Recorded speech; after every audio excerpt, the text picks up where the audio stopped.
Egunon, queridos patitos, hoy, 1 de octubre, vamos a conmemorar el suceso del 1 de octubre de 1787 en Kimburn, en el estuario del río Dnieper, frente a Ochakiv, evidentemente en el sur de Ucrania, muy cerca de la ciudad de Mykolaiv y aún más cerca de Kherson, donde los rusos derrotaron a los turcos en la batalla del citado nombre, la batalla de Kimburn. Ciertamente la península hoy es un lugar de presión de los ucranianos para recuperar la aproximación a Crimea, el objeto de deseo que fue sacrificado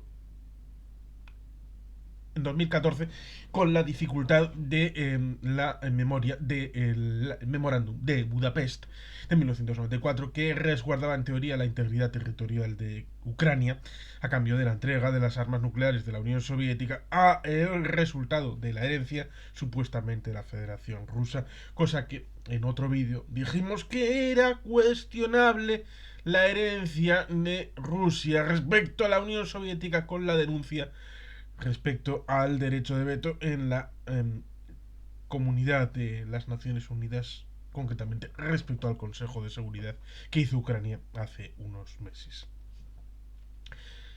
La historia es la que es. Y ciertamente, respecto a la historia de aquel momento, después de que se han dicho tantas cosas y luego ha aparecido una bonita forma de recordatorio de que en tiempos modernos ciertamente es complicado hacer una hemeroteca, como ya me dijo una secretaria de la Fundación Sabino Arana, pues ciertamente me dijo que en tiempos modernos del siglo XXI era complicado hacer luego retrospectivamente para los historiadores una forma de prospección respecto a lo que había sido el pasado, porque el género epistolar estaba desapareciendo, por ejemplo, y los documentos, por ejemplo, tal vez pudieran tener que buscarse a través de WhatsApp, por ejemplo, que fue una de las fórmulas por las que algunos de los políticos después del 23 de julio en el Estado español se comunicaron entre sí. Pero ciertamente el asunto es que salió un vídeo del señor Putin en el ámbito del año 2007-2008 diciendo que lo que ellos tenían que ver con relación a Abjasia y Osetia del Sur no era exactamente igual a lo que pasaba con Ucrania y que Ucrania había una integridad territorial que ellos estaban dispuestos a garantizar. En 1787 se demuestra que hasta ese momento la zona que luego llamarán Novorusilla, pretendiendo desligarlo del resto de Ucrania después de el año 2014 en esa idea de segregación del país oriental europeo, pues ciertamente todo ese territorio era parte del Imperio Otomano, incluyendo obviamente Crimea y por supuesto toda esta zona que actualmente está supuestamente en disputa por parte de los rusos, a pesar de que, como decimos, en este comienzo del siglo XXI, el propio Vladimirovich Putin salió en una entrevista a decir que eso era Ucrania y respetaba la integridad territorial de Ucrania. En parte, supongo que recordando el memorándum de Budapest de 1994. Pero es que Rusia ha llegado a decir que Lenin inventó Ucrania. Incluso han llegado a decir que Lenin se inventó Finlandia. Lo cual ciertamente resulta increíble porque cuando se une Finlandia, siendo un ducado de Finlandia, al territorio controlado por los zares, llevaba el nombre de Finlandia. Lo cual resulta absolutamente increíble. No, es que luego quien se inventó el país es camarada Lenin. Claro, claro.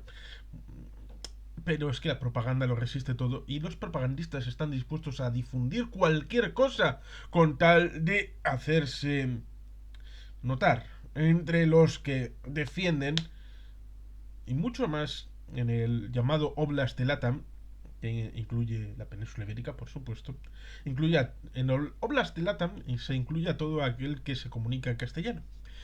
Y ciertamente ahí tenemos el contra de la contra es amigo mío. Si Estados Unidos llega a decir en algún momento que la Tierra es redonda, un geoide y comprobado por Eratóstenes, seguramente el Oblast de Latam estaría en contra de eso, defendiendo la Tierra plana.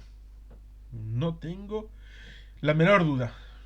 Y prefiero no tener que verlo demostrado palmariamente en redes sociales. Cuando se dio esa batalla en 1787, evidentemente, el concepto geopolítico, el concepto político e institucional de las relaciones entre los países era otra completamente distinta. Y hay algunos que debieran de significar el hecho de que hasta ese momento buena parte de esa zona era parte del Imperio Otomano. Y por tanto la raíz otomana de todo este entorno debería de ser reconocida, salvo que lleven a último término el hecho que cuando la fuerza hace derecho, la fuerza es el derecho. Algo así que decía Cánovas del Castillo, lo cual ciertamente resulta curioso y paradójico porque buena parte de los que defienden a Rusia con este principio de que las cosas se hacen porque se ponen los ovarios encima de la mesa y se puede, porque hay poder ahí. Eh, Serán presuntos nacionalistas periféricos en el Estado español y no reconocen la fuerza como fuente del derecho para el Estado español. Y supuestamente estuvieron en el bando antifranquista y supuestamente estuvieron en el bando del Frente Popular, lo cual ciertamente resulta paradójico y hasta cierto punto hipócrita, porque estos también están en buena medida defendiendo a Israel. Y cuando les preguntas cuál es el asunto que quiere sacar Rusia de esta guerra, seguridad. ¿Seguridad? La misma seguridad que no quieren reconocer porque dicen, oh, Bibi, ¡ay, qué malo es! O Avigador Lieberman, ¡ay, qué malo es! ¡Ay, cuando quieren unir Judea y Samaria formalmente a Israel! ¡Qué gente más mala! Y ciertamente el argumento de seguridad es un poco pobre en el ámbito de Israel, salvo que pienses que hay 14 kilómetros entre Judea y Samaria y la costa en Jaffa, en Tel Aviv. Ciertamente es algo que está ahí porque parte de estos que tienen ese extraño pensamiento de que están con Rusia, pero están con Israel y están con una Galicia independiente y soberana. Con lo cual ciertamente resulta paradójico e increíble que todas estas cosas cristalicen en una serie de personas. Y como digo, la historia que hoy conmemoramos nos recuerda el hecho de que cuando se trata de hacer una continuidad de este Alexander Nevsky, que era un mercenario como el Cid en España, que evidentemente en el siglo XI no había España, eran las Españas, y recordemos que a comienzos del siglo XI Sancho III el Mayor tenía una parte importante de territorio y era el rey de Navarra, no era el rey de Hispania, a pesar de que Hispania estaba utilizada en términos geográficos y no políticos, hasta el punto de que evidentemente tanto los de Toledo como los lusitanos, los de Portugal, establecían esa idea de la herencia no solamente visigótica, sino también del Imperio Romano, con una Hispania como término geográfico peninsular y no político. No había esa traslación. Y por eso, ciertamente, uno se debe de encontrar con esta circunstancia en el este respecto al hecho de que el llamado Rus de Kiev en realidad es el origen de Ucrania. y el ámbito del norte pues será Novgorod o Moscovia, y Moscovia es el segundo nombre incluso para una inteligencia artificial que tiene este país que conocemos como Rusia. Moscovia, Novgorod, en todo caso unidos a vikingos, aquello de los varegos. La historia ciertamente no puede sino explicar, no justificar. ¿Por qué? Porque cuando hablan de la historia de estos del Oblast de Latam, de que la historia justifica de que Crimea es Rusia y que Novorusilla, que si el Donetsk, el Luhansk, es decir, el Donbass, no tiene ni puñetero sentido porque en su historia reciente el Oblast de Latam ha estado más tiempo como parte de las Españas que independiente. Incluso Florida. Incluso Florida. Y algún otro estado de los actuales Estados Unidos de América. Y por lo tanto, ciertamente la historia no puede ser un elemento que ponga en el frontispicio de las cosas. Esto ha sido así en el pasado y por lo tanto en el presente, porque ciertamente nos estaríamos saltando todo lo que hemos aprendido de 1787 hasta la actualidad, que es exactamente el 1787, el año donde se establece la Constitución de los Estados Unidos de América.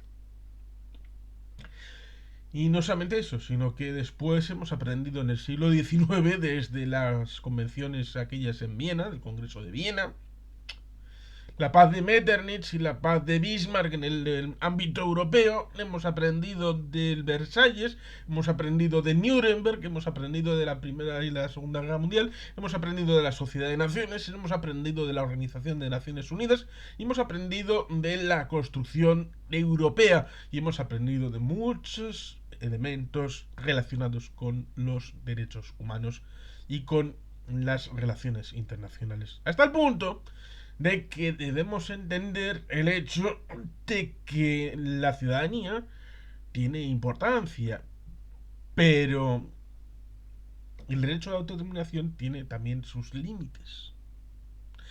Hasta el punto de que evidentemente las minorías nacionales no constituyen sujeto de derecho de autodeterminación, sino de derecho de protección dentro de esos países. Y por eso, ciertamente, aquellos que puedan ser rusos étnicos, ruso hablantes, no dejan de ser ucranianos y por lo tanto son una minoría de protección necesaria, que es justamente lo contrario que hicieron los rusos con los tártaros en Crimea, siendo expulsados, siguiendo ciertamente la tradición de rusos, tan rusos como el repatriado desde el exterior, el señor Stalin, que hacía muchos traslados de población forzoso, hasta el punto de que intentó hacerlo con Ucrania, pero como eran tantos, pues dijo, yo lo haría, pero son demasiados. Y por lo tanto no pudo llevárselos todos a la zona de Siberia. Cosa que le habría hecho mucha ilusión a tío José. En este ámbito ciertamente tenemos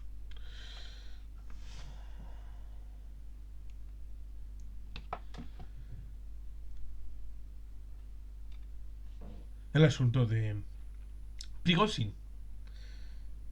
Prigozhin fue asesinado. Pero durante un tiempo dijeron que estaba vivo. Es un poco como un elemento que queda un poco entredicho porque no ha querido ser investigado hasta el fondo. Y está ahí. Y es Katyn. Y no me refiero a 1940, cuando después en Nuremberg en 1945 intentaron colgarle el mochuelo a los nazis de lo que habían hecho los propios soviéticos en 1940. Que eso tiene miga, pero no, no, no. 2010.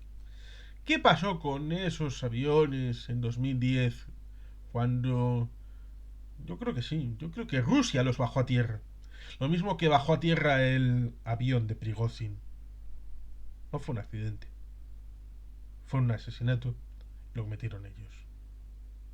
Y en 2010 también.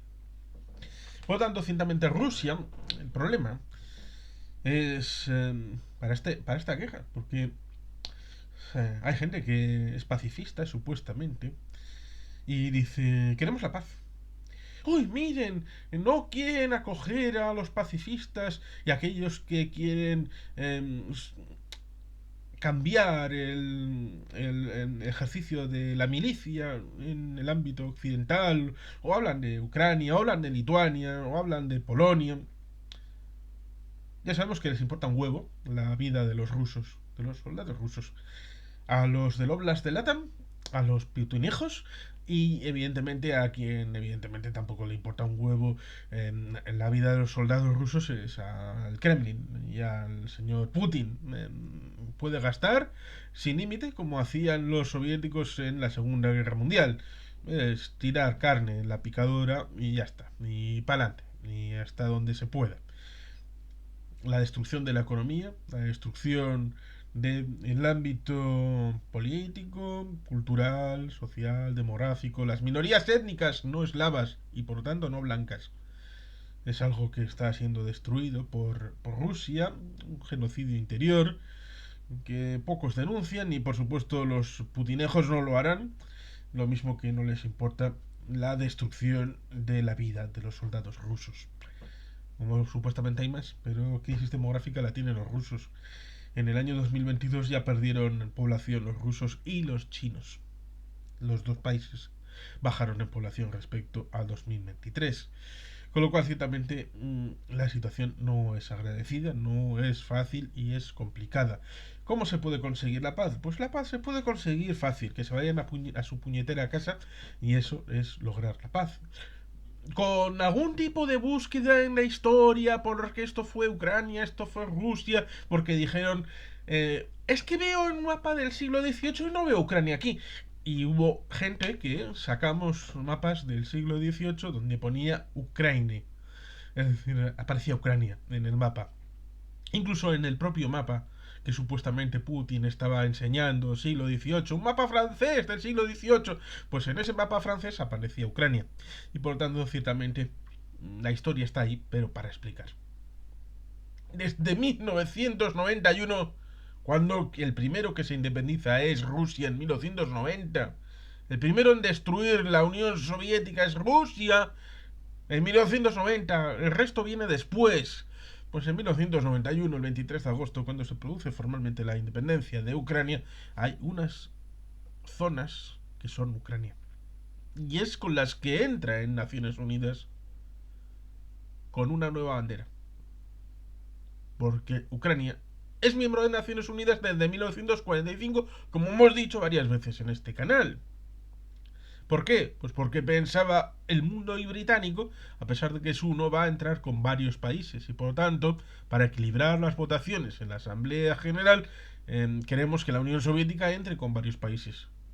Y por eso resulta curioso porque el heredero, pues evidentemente del asiento de Naciones Unidas de la URSS no podía ser Belarus ni podía ser Ucrania porque estaban ya dentro de Naciones Unidas en 1945. Pero dentro de la URSS también estaba Kazajistán. Y hasta 1994 tenía armas nucleares. Por lo tanto, ciertamente, ahí tenemos ese dato técnico de la historia que merece consideración, evidentemente. Y que evidentemente el hecho de que si se aprueba una pérdida territorial, ¿qué impide uno, que luego se vuelva a establecer una continuidad de la guerra en otro momento, como puede pasar en Corea? O incentivar a otros. Lo mismo que un uso táctico del arma nuclear incentiva la proliferación nuclear. Lo mismo que hicieron la Unión Soviética con China, que le dieron el arma nuclear. Y cosa que no hizo Estados Unidos. Porque Francia, Reino Unido, tuvieron que buscar el arma nuclear por su cuenta a espaldas de los Estados Unidos de América. Estados Unidos jamás ha querido la proliferación nuclear, pero la Unión Soviética sí. Y Rusia puede volver a hacer lo mismo, de una u otra manera. Como está detrás también de Irán. No podemos olvidarlo. La paz. Ciertamente la paz. La paz no puede suponer ningún veto de Rusia sobre Ucrania. Tiene derecho a hacer lo que consideren oportuno. Y ciertamente, Rusia está perdiendo y Ucrania ya ha ganado la guerra. Lo mismo que la OTAN ya ha ganado la guerra. Y vamos a terminar con un chiste que te aseguro que puede ser bonito el contarlo. Una rusa le ha preguntado a su marido: ¿contra quién estamos luchando en Ucrania? Su marido se vuelve hacia ella y le responde: estamos luchando contra los nazis ucranianos, Estados Unidos y la OTAN. ¿Cómo nos va? Ella pregunta. Hemos perdido 260.000 soldados, la mayoría de nuestros tanques avanzados y otros equipos han sido destruidos o capturados. Más de 20 generales han sido asesinados. Nuestra economía está siendo aplastada debido a las sanciones y se habla de guerra nuclear y movilización total.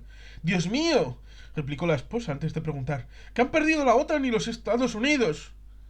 Todavía no han llegado.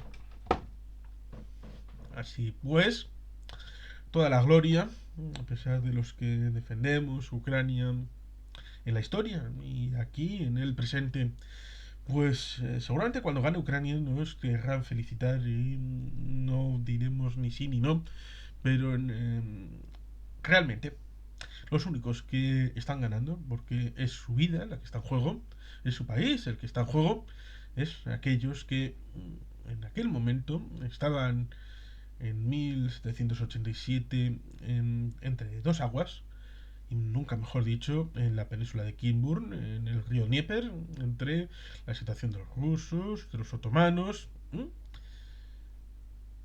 y que ciertamente ahí tenemos la memoria de Voltaire, una cita. Ucrania ha aspirado a ser libre, pero al estar rodeada por Moscovia, los estados del sultán y Polonia, había que buscar un protector y por consiguiente un maestro en uno de estos tres estados. Primero se puso bajo la protección de Polonia, quien la trató más como un súbdito. Luego se entregó a Moscovia, quien la gobernó como esclava tanto como pudo. Al principio los ucranianos disfrutaron del privilegio de elegir a un príncipe bajo el nombre de general, pero pronto se fueron despojados de este derecho y su general fue nombrado por la corte de Moscú. 1731. Voltaire. Por tanto, el futuro pasa por que Ucrania no dependa de Turquía, no dependa de Rusia, que haga lo que le considere oportuno, con votación democrática dentro de sus fronteras y con un sistema que acabe siendo integrado en la Unión Europea y, si quieren, en la OTAN, lo mismo que si quieren en el ASEAN o en la Federación de Planetas Unidos. Slvokraini, y sin más, queridos patitos, Heroyam Slava, Skerrikaskom, Agur Verovat, Betty Helpien.